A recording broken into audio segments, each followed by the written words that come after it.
ये किस तरह से ये बदलाव को हम इसे आसान भाषा में समझें, दर्शकों को कैसे हम ये चीज समझाएं कि जो ये जोन 6 इसमें जुड़ा है, इसमें क्या क्या बदलाव है और कैसे ये भारत के लिए खतरनाक साबित हो सकता है। देखिए बिल्कुल, अगर हम बात करें तो फिर लगभग 50 से 55 साल के बाद एक बार फिर जो है सो 6 सिस्मिक जोन में तब्दील किया गया है।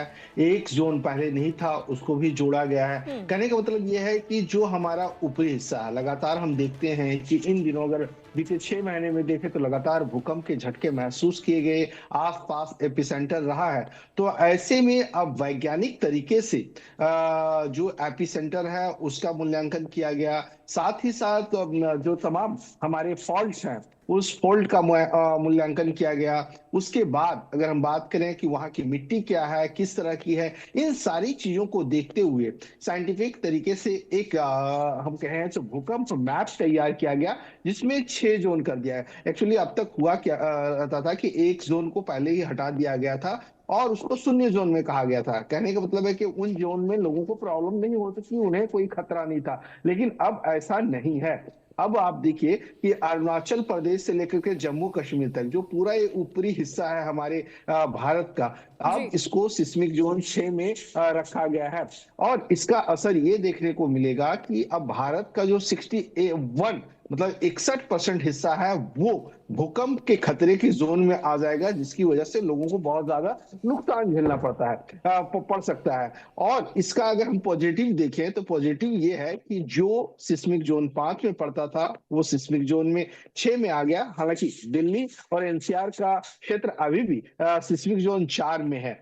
कहने का मतलब ये है कि उन इलाकों में जो निर्माण अधीन है या जो निर्माण पहले हो चुका है, जिनका जीर्णोद्धार होना है, उन तमाम बिल्डिंग्स को, उन तमाम स्कूल अस्पताल को और मजबूती मिलेगी, उस पर और ज्यादा ध्यान दिया जाएगा। साथ साथ सिक्योरिटी दृष्टि से देखें, सुरक्षा के लिहाज से, तो उन इलाकों में भी एक प्री प्लानिंग जो है तो कदम उठाया जा सकता है।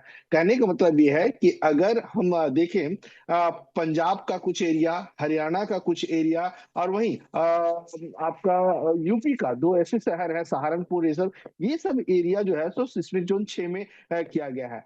तो इसमें वैज्ञानिक तरीके से किया गया है और इस मद्देनजर उन तमाम इलाकों में जो भी कंस्ट्रक्शन का वर्क है, जो भी पुरानी बिल्डिंग्स है, उन पे सही ध्यान दिया जा सकता है, उसको रिनोवेट किया जा सकता है। भविष्य में हम भूकंप के झटके को और ज्यादा मजबूती से कहा जाए से डट करके रह सके, उससे हम लड़ सके, तो ऐसे में उसके लिए भी हमें तैयार होना पड़ेगा। और इसी मैप के जरिए जो है सो उन्हें एक तरह से आगाह कर दिया गया है, उन्हें बता दिया गया है कि आप पूरी तरह से जो है इसके लिए तैयार हो जाए। जी ठीक है, बिल्कुल मनोहर, आप बने रहिए हमारे साथ। लेकिन अब हम यहाँ पर दर्शकों के लिए ग्राफिक्स भी यहाँ पर हम लेकर आए हैं और उस ग्राफिक्स के जरिए हम उनको बताएंगे कि किस तरह से ये जो 61% की खतरे की जो हम बात कर रहे हैं वो कैसे यहाँ पर लोगों के लिए बढ़ता चला जा रहा है। तो आप यहाँ पर देख सकते हैं भारत के जो भूकंप जोन है वो कहाँ कहाँ है।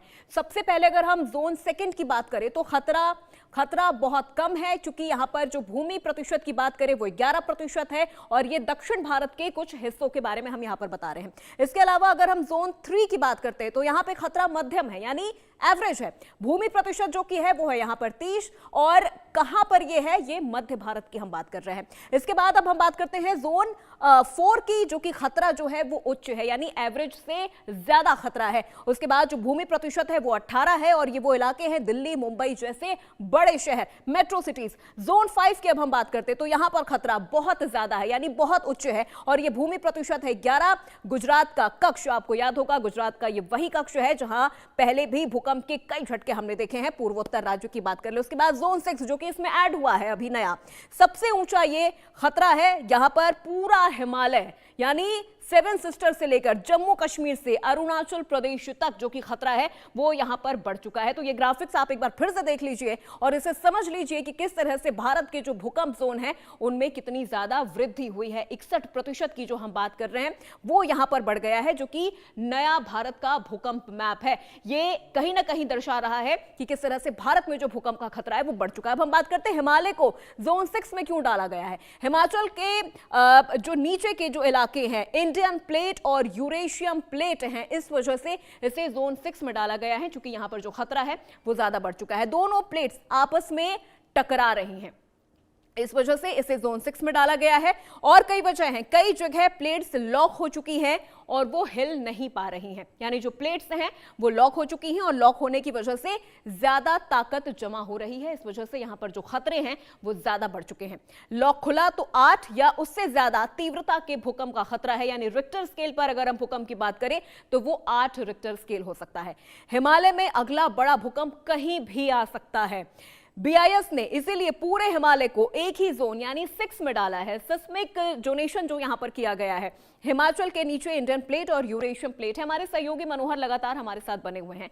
मनोहर, यहां पर हमने वो ग्राफिक्स भी दिखाया है, वो मैप भी दिखाया, और ये किस वजह से यहां पर जो चीजें बढ़ती जा रही हैं, जो खतरा बढ़ता जा रहा है, वो भी हम यहां पर दर्शकों को बता रहे हैं।